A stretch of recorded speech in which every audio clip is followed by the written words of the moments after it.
ஸ்தோத்திரம். இந்த ஒரு மகிழ்ச்சி நாளில் உங்களை சந்திப்பதில் மிக்க மகிழ்ச்சி அடைகிறேன். கர்த்தருடைய பெரிதான கிருபையினால் நம்ம எல்லாரையும் கர்த்தர் நினைச்சிருக்காரு, கிருபையாய் காத்து வந்திருக்கிறான். இந்த ஒரு மகிழ்ச்சி நாளில் கர்த்தர் உங்களோடு ஒரு அருமையான வார்த்தையின் மூலமாக உங்களை திருப்திப்படுத்த போகிறார்.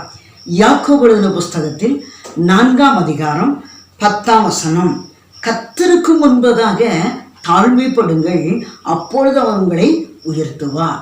கர்த்தருக்கு முன்பதாக தாழ்மைப்படுங்கள், அப்பொழுது உங்களை அவர் உயர்த்துவார். அன்பு பிள்ளைகளே, இந்த நாட்களில் யாரிடத்துலையுமே தாழ்மை இல்லை. பாருங்க, யாரிடத்துலையுமே தாழ்மை இல்லை. அந்த நாட்கள்லாம் பெரியவங்களை பார்த்தா என்ன செய்வோம், இந்த வாலிபர்கள் சிறியவர்கள்லாம் என்ன செய்வாங்க, நல்லா ஒரு கனம் கொடுப்பாங்க, ஸ்தோத்திரம் சொல்லுவாங்க, அதே போல் கனம் கொடுப்பாங்க. அவங்கள கண்டோடனே என்ன செய்வாங்க, மரியாதை செலுத்துவாங்க. ஆசிரியர்களுக்கு கனம் கொடுப்பாங்க, மேல் அதிகாரிகளுக்கு கனம் கொடுப்பாங்க. இப்போ கனமே இல்லை, ஆனால் அந்த மன தாழ்மையே இல்லை. அதனால தான் ஆண்டவர் என்ன சொல்கிறாரு, நீ கர்த்தருக்கு முன்பதாக தாழ்மைப்படும் போது தான் அவர் உன்னை உயர்த்துவார். நீ எப்பேற்பட்ட அதிகாரியாக இருந்தாலும், எப்பேற்பட்ட பட்டதாரியாக இருந்தாலும், நீ எனக்கு முன்பதாக நீ தாழ்மையாக இருந்தாதான் நான் உன்னை உயர்த்துவேன் என்று சொல்கிறான். வேதாமத்தில் நம்ம எஸ்தர் ராஜாத்தியை பார்க்கலாம். ஒருவேளை எத்தனையோ ராஜஸ்திரிகளை அழகுபடுத்தி வைத்திருந்தாங்க. ராஜாவுக்கு அவளுடைய கண்களில் தான் கிருபை கிடைச்சிச்சு.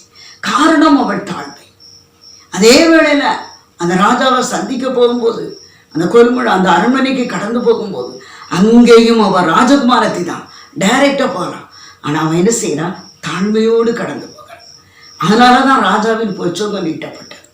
அன்பு பிள்ளைகளே, இந்த நன்னாளில் எந்த பிள்ளைகளுக்குமே ஒரு தாழ்மை இல்லை, மனப்போக்குவம் இல்லை, ஒரு கனம் கொடுக்கணுன்ற அந்த கனம் இல்லை.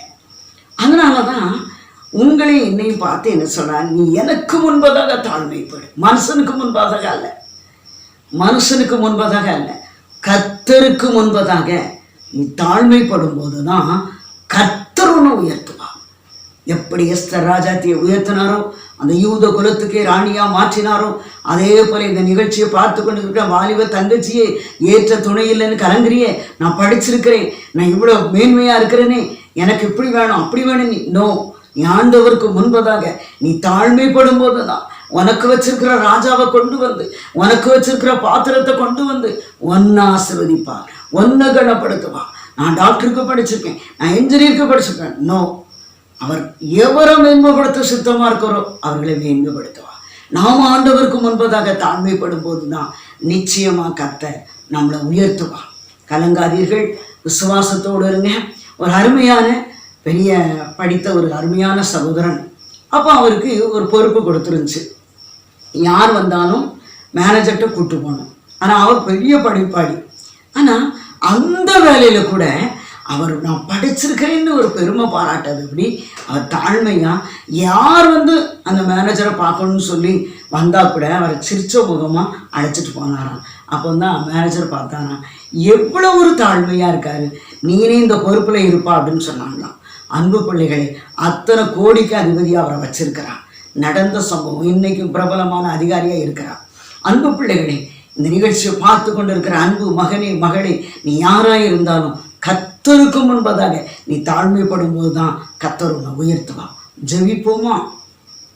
தாழ்மையின் அடிமையை நோக்கி பார்க்கின்றேன், உயர்த்தி மகிழ்கின்றேன், ஒரு கோடி ஸ்தோத்திரமே உமக்கு மகிமை தருகின்றேன், உன்னில் தான் மகிழ்ச்சி அடைகின்றேன். பரிசுத்தம் உள்ள தகப்பனே, உங்களுக்கு நன்றி ராஜா.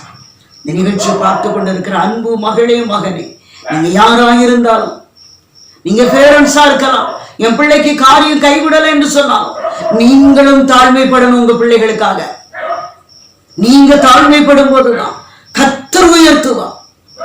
நீங்க குடும்பமா ஆண்டவருக்கு முன்பதாக தாழ்மைப்படும் போதுதான் ஒரு உன்னத உயர்வை நீங்க பெற்றுக்கொள்ள முடியும்.